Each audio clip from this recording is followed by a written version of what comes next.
Bueno, hoy les quiero hablar de algo que yo llamo la tensión del aprendizaje. Pero antes de hablar de esto, que es como abstracto, quiero hablarles de algo con lo que todos seguramente hemos tenido demasiada experiencia. Una clase aburrida. Una clase aburrida, probablemente va a haber alguien en la parte de atrás quedándose dormido, otras personas tal vez al lado derecho teniendo una conversación o pasando notas, o si eran como yo, tal vez estaban pintando, haciendo garabatos para simplemente no aburrirse tanto. Y bueno, lo otro que hay es un profesor al frente de la clase, hablando y hablando y hablando de cosas que simplemente no son relevantes para nosotros en ese momento, cosas a las que no nos podemos conectar y a lo mejor que ni siquiera entendemos. Bueno, les quiero hablar de lo que yo considero una clase aburrida porque tuve la oportunidad de tener otro tipo de clases. Me cambié a un colegio Montessori y en ese colegio tuve una clase específica que me ayudó a darme cuenta de que yo tenía una percepción falsa de la realidad. Llegamos a esta clase y nos quedamos hablando 20 minutos de nuestras cosas, nada así importante, y el profesor se quedó sentado en silencio. Hasta que después de 20 minutos todos nos volteamos y vimos en el tablero esta cita, que dice: como un maestro de escuela pública, enseño la lección de la dependencia. Las personas buenas esperan a que un maestro les diga qué hacer. Esta es la lección más importante de todas. Hay que esperar a que otros, mejores preparados que nosotros mismos, nos den el significado de nuestras vidas. Hemos construido una forma de vida que depende de que la gente haga lo que les dicen, ya que ellos no conocen otro camino. Y nos dimos cuenta de la ironía de la situación, que realmente dependíamos de él para comenzar la clase. Y esto me hizo dar cuenta de la dependencia en general en la que vivía, que las notas que sacaba eran las notas que mis papás me pedían. Estudiaba lo que los profesores me decían que tenía que estudiar y realmente no estaba viviendo mi vida de acuerdo a mis propios juicios y de acuerdo a mis propios estándares, sino bajo los estándares de los demás. Bueno, después de esto, en esta clase empecé a desarrollar un paradigma. Antes les dije que me di cuenta que la realidad alrededor mía o la visión que yo tenía de esta realidad era falsa. Esto es porque pensaba que las condiciones alrededor mío eran condiciones estáticas. Tenía que sacar estas notas, tenía que aprender estas cosas y las tenía que aprender de esta forma. Pero en esa clase me fui dando cuenta que realmente las condiciones alrededor nuestras son variables. Una cosa muy sencilla, en esa clase yo me quejaba al principio mucho de la cultura, porque a nadie le importaba mucho esa clase, era una clase de filosofía, pero a mí me encanta la filosofía y para mí era frustrante llegar y no poder tener conversaciones buenas. Y me quejaba de estas condiciones. Pero después empecé a hablar con los alumnos de la clase, con mis compañeros, y me di cuenta que sí habían otras personas a las que también les interesaban los temas. Y empezamos a hablar entre todos y a dar retroalimentación, y poco a poco fuimos construyendo una cultura excelente en esa clase. Me di cuenta que realmente no fue únicamente esta clase la que me hizo darme cuenta de este paradigma, sino fue todo el apoyo del método educativo. Entonces empecé a investigar un poco acerca de qué era este método Montessori y el método tradicional, cuáles eran las clases aburridas de antes y las clases emocionantes que estaba tomando en este nuevo colegio.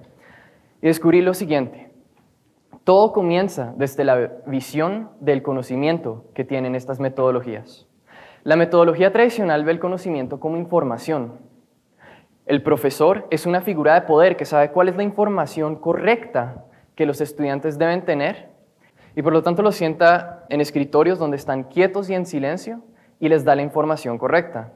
Los estudiantes entonces tienen que estar callados, silenciosos y dependiendo del profesor para saber qué hacer y cómo hacerlo. El método Montessori cambiaba esto.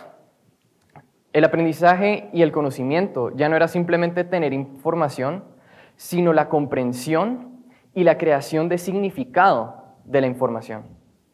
Entonces el profesor ya no simplemente daba información, sino tenía que crear un ambiente dentro del cual los estudiantes les daban significado a la información que estaban encontrando en la clase.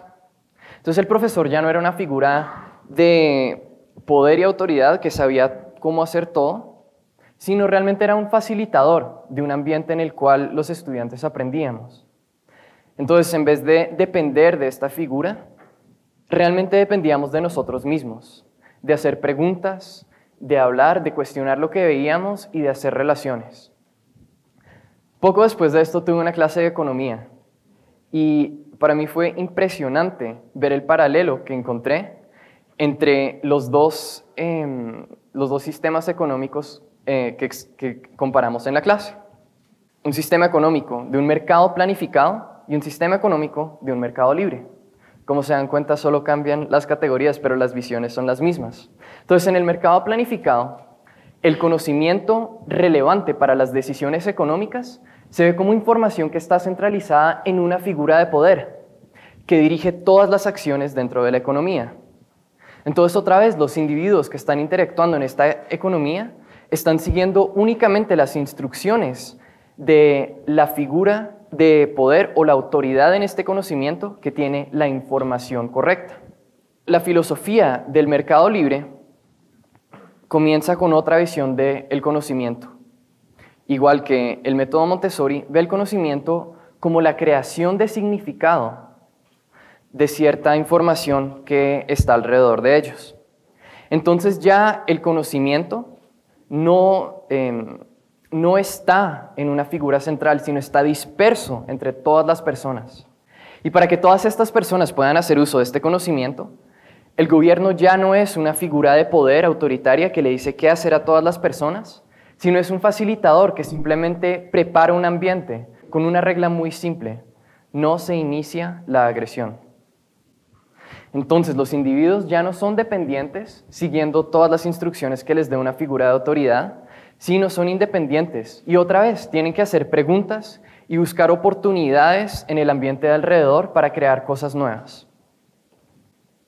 Después de estudiar un poco este paralelo que encontré entre la economía y el salón de clase, me di cuenta que la filosofía del mercado libre y el método Montessori tenían algo en común.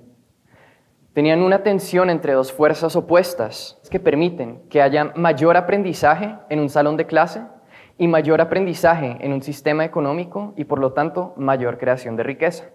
La tensión que descubrí fue una tensión entre especialización y síntesis.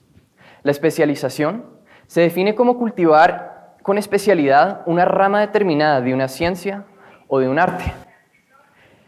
Y la síntesis se define como la composición de un todo por la reunión de sus partes. Entonces, ¿cómo se ve esto en un salón de clase? Bueno, en la educación Montessori, los estudiantes tienen que llegar a sus propias conclusiones y se da un espacio en el cual los estudiantes llegan a sus propias conclusiones. Entonces se vuelven especialistas en el significado que la información tiene para ellos como personas únicas. Y después esto se acompaña de un proceso de síntesis. Tal vez un diálogo o diferentes actividades interactivas dentro de las cuales los estudiantes comparan todas las conclusiones a las que han llegado con las conclusiones de los otros compañeros. En esto pueden identificar errores, obtener una visión mucho más amplia al ser expuestos a más perspectivas y desarrollar una relación más personal con las cosas que están aprendiendo. ¿Cómo se da esta tensión en un mercado? Bueno, Adam Smith nos hablaba de la división de trabajo. En este proceso, cada persona se especializa en producir una cosa. Entonces, por ejemplo, si yo me especializo en producir zapatos, voy a aprender muchísimo acerca de cómo producir zapatos de una forma eficiente y voy a poder producir miles de zapatos en un día. Pero de nada me serviría tener 1000 zapatos si no los puedo intercambiar por comida, ropa, un carro, un computador. Entonces ahí está el proceso de síntesis, un sistema complejo de intercambio, realmente facilitado por la institución de los precios.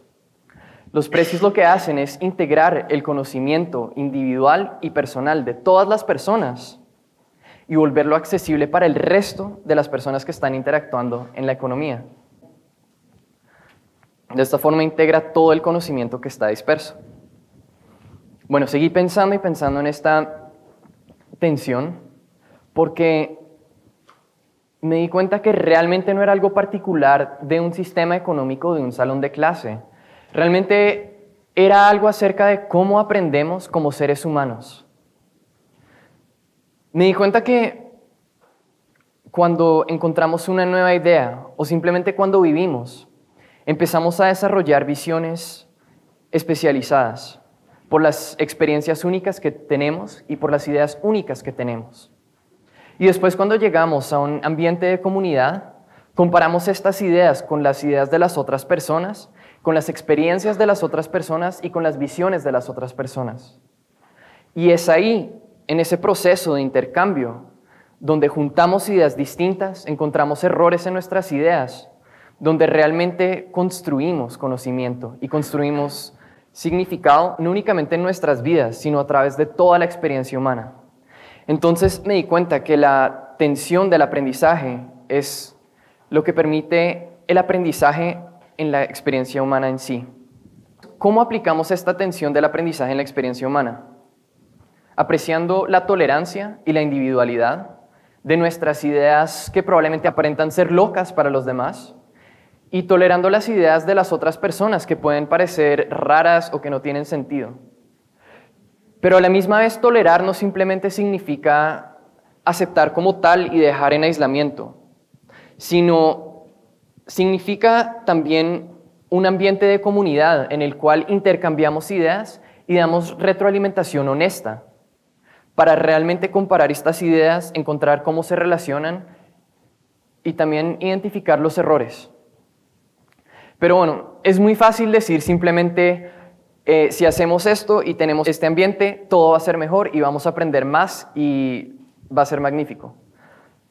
¿Cómo se relaciona esto a nosotros? Se relaciona a nosotros porque si estamos hablando de un cambio en el cual empezamos a pensar por nosotros mismos y a explorar nuestras ideas y luego las compartimos con los demás, el cambio comienza desde nosotros. Entonces aquí me gustaría regresar al cambio de paradigma del que hablé en el principio. Para poder implementar este principio de la atención en el aprendizaje, no podemos ver el ambiente alrededor nuestro como condiciones impuestas a las que somos sujetos, sino tenemos que empezar a ver el ambiente alrededor de nosotros como variables que nosotros podemos cambiar. Y esto es un cambio interno. El mundo de afuera no cambia, lo que cambia es nuestra visión de este mundo. Y al cambiar nuestra visión del mundo, también cambiamos la forma en la que interactuamos con el mundo y le damos validez a esa visión de la realidad. Pero, bueno, ¿qué pasa si nos equivocamos? Realmente, como nos han dicho desde que somos pequeños, la libertad va acompañada de la responsabilidad. Y lo que eso significa es que no solo vamos a ser responsables de las cosas geniales que vamos a crear, sino que cuando cometamos errores, también vamos a ser responsables de ellos. Y lo riesgoso de esto es que desde que somos pequeños, vivimos en una sociedad que espera perfección de nosotros. Entonces, esto ha hecho que creemos una estructura psicológica que causa que nos dé miedo, tristeza y dolor cometer errores. Cuando cometemos un error, sentimos que la embarramos, que somos un desastre. Y el problema con esta visión de los errores es que los errores son absolutamente necesarios para el aprendizaje y para el avance. Entonces, hay que dejar eso a un lado. Quiero compartir con ustedes una metáfora que me ayuda a entender esto un poco. Piensen en un laberinto. Uno cuando comienza un laberinto no sabe cómo llegar a la meta. Y realmente así es como alcanzamos nuestros sueños y cómo aprendemos. Realmente no sabemos qué vamos a aprender y no sabemos cómo vamos a alcanzar nuestros sueños. Entonces, de la misma forma que en un laberinto empezamos a recorrer diferentes caminos y cometemos errores siguiendo caminos que nos llevan a lugares equivocados, y es a través de estos errores que vamos descubriendo cómo llegar al objetivo. Así es como aprendemos. Vamos cometiendo errores, nos vamos dando cuenta de qué no tenemos que hacer y vamos descubriendo posibilidades nuevas. Pero realmente lo que les quiero decir es adoptar este paradigma de ver las condiciones que están en el exterior como variables no tiene que ser miedoso. Podemos cometer errores y eso está bien, porque si hacemos eso, vamos a poder jugar, vamos a poder aprender, vamos a poder construir, vamos a poder compartir y vamos a poder ser héroes. Para ser héroes necesitamos tener una visión del mundo que nos permita cambiarlo, que nos permita expresar la visión que tenemos de cómo debería ser. Entonces los quiero invitar a tener este cambio de paradigma. Muchas gracias.